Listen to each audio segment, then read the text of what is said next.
ആളാണ്. ഈ സിനിമയിലേക്ക് വരുമ്പോൾ ദീപക് ദേവ് ഇങ്ങനെ അർമാദിക്കുകയാണ് ഓരോ സീക്വൻസുകൾ. പ്രത്യേകിച്ച് ക്ലൈമാക്സിനോട് അടുത്ത് വരുന്ന ഒരു ഫൈറ്റ് സീക്വൻസ് ഉണ്ട്. അത് അയാൾ പെരുപ്പിച്ച് വെച്ചിരിക്കുന്നത് ആ റേഞ്ചിലാണ്. പാട്ടുകളും ബാക്ക്ഗ്രൗണ്ട് സ്കോറും ഒക്കെ ഗംഭീരമായിട്ട്. ഈ സിനിമയിലെ L2 എമ്പുരാൻ്റെ അകത്തുള്ള ഒരു പാട്ട് പരിപ്പുവട സിനിമയിൽ പോലും ഇടാത്ത അത്രയും മോശം ഒരു പാട്ട്. ഇതിൽ സ്കോറിംഗ് ഒക്കെ പറഞ്ഞു കഴിഞ്ഞാൽ ആദ്യത്തെ 30 മിനിറ്റ് സീനൊക്കെ ദീപക് ദേവ് ഗംഭീര സ്കോറിങ്ങാണ്. ലാലേട്ടൻ്റെ ഖുറേഷിയുടെ ഇൻട്രോയ്ക്ക് അകത്തുള്ള കൊടുത്തിട്ടുള്ള സ്കോർ പറഞ്ഞാൽ വളരെ മോശം, വെരി പൂർ എന്നാണ് എനിക്ക് ഫീൽ ചെയ്തിട്ടുള്ളത്. കാരണം ഒരു ഇമ്പാക്റ്റും ഇല്ല. ആ സ്കോർ ഒന്ന് കേട്ട് നോക്കിയാൽ മനസ്സിലായി എന്ത് സ്കോറാണ് അത്. ലാലേട്ടൻ്റെ ഖുറേഷി ഇബ്രാഹിം വന്ന സമയത്ത് ലൂസിഫറിൽ അവസാന ഖുറേഷി വരുന്ന സ്കോറിന്റെ ഏഴാലെത്തും പറ്റൂല. എന്തോ ഒരു സ്കോർ എന്തോ ഇട്ട് വെച്ചേക്കുന്നു. പിന്നെ എടുത്തു പറയേണ്ട ഒരു പ്രകടനം ആന്റണി പെരുമ്പാവൂരിൻ്റെയാണ്. അദ്ദേഹം ഒരു നടനെന്ന നിലയിൽ സ്വയം തേച്ചുമിനുക്കി വന്നുകൊണ്ടിരിക്കുകയാണ്. വളരെ രസമുണ്ടായിരുന്നു.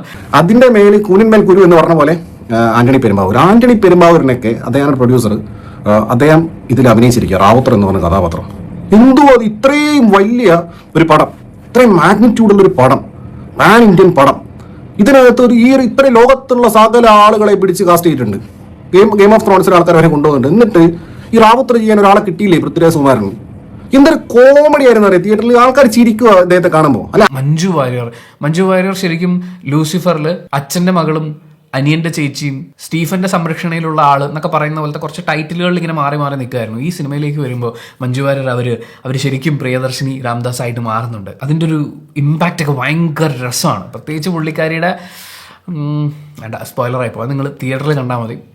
അത് വെടിപ്പായിട്ട് ചെയ്തിട്ടുണ്ട്. ആ സമയത്ത് ബൈച്ചേട്ടനും ഒക്കെ ചേർന്നുണ്ടാക്കുന്ന ഒരു ആംബിയൻസ് ഉണ്ട് മാൻ, അടിപൊളിയാണ്. അതായത് മഞ്ജു വാര്യരൊക്കെ ഇതിൽ എന്താ ഭാരതാംബ, മറ്റേ സ്വാതന്ത്ര്യ ദിനത്തിൽ ഭാരതാംബ ഉണ്ടാവില്ലേ, ത്രിവർണ്ണ സാരി കൊടുത്തിട്ട് അങ്ങനത്തെ ഒരു എന്ത് കോസ്റ്റ്യൂം, അത് ആരെ ഇതൊക്കെ ആലോചിച്ച് കണ്ടുപിടിച്ച് ഒരു കിരീടം കൂടി വെച്ച് കൊടുത്താൽ ഒരു കുടിയും കൂടി കൊടുത്തു കഴിഞ്ഞാൽ കറക്റ്റ് ഭാരതാംബ.